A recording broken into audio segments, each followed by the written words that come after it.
The city was a labyrinth of secrets, shadows clinging to its towering structures, a concrete jungle pulsing with an undercurrent of fear.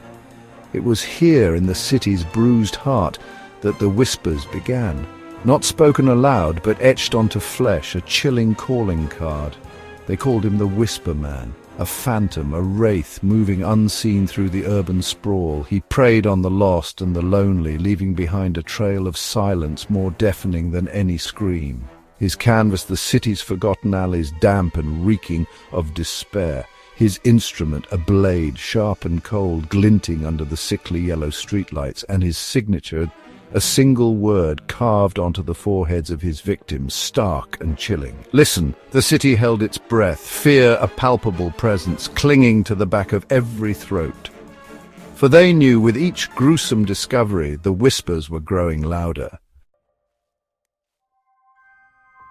The latest victim was a young woman, her face a mask of terror frozen in time.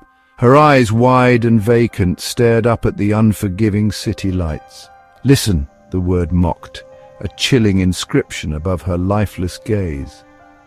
Detective Elena Ramirez stared down at the scene, the stench of death mingling with the city's grime. The woman's pale hand clutched a crumpled photograph, a man's face smiling up at her.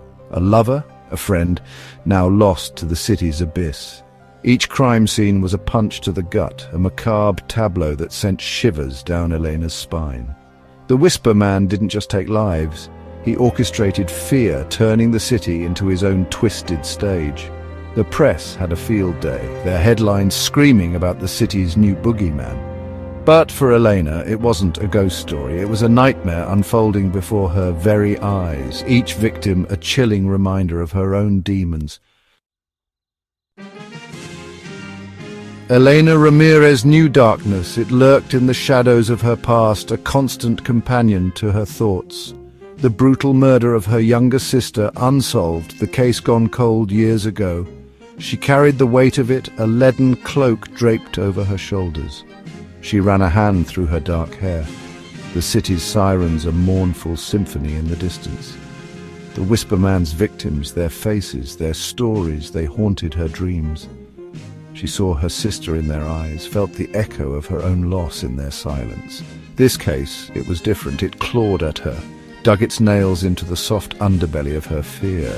The Whisper Man was a predator, toying with his prey, savoring their terror. And in his twisted game, Elena felt an unwelcome familiarity. She had stared into the abyss before. Now the abyss stared back. The conference room buzzed with nervous energy, the air thick with cigarette smoke and stale coffee. Photos of the victims lined the walls, their vacant eyes staring out, a grim gallery of the Whisper Man's handiwork. "This isn't random," Elena said, her voice sharp, cutting through the haze of frustration. "He's escalating. Each victim, it's like he's sending a message." "A message?" Detective Ben Miller, her partner, scoffed. "The guy carves 'listen' on their foreheads. What message is clearer than that?" "It's the victims," Elena pressed, ignoring Ben's cynicism. "Their professions, their lives, there's a pattern." She pointed to the photos one by one. A radio DJ, a music teacher, a street performer, all connected by sound, their lives dedicated to its creation or manipulation. It was a chilling realization, the echo of infamous killers like Richard Ramirez and John Wayne Gacy resonating in her mind. The Whisper Man wasn't just a killer, he was a collector, his motives twisted and deeply personal.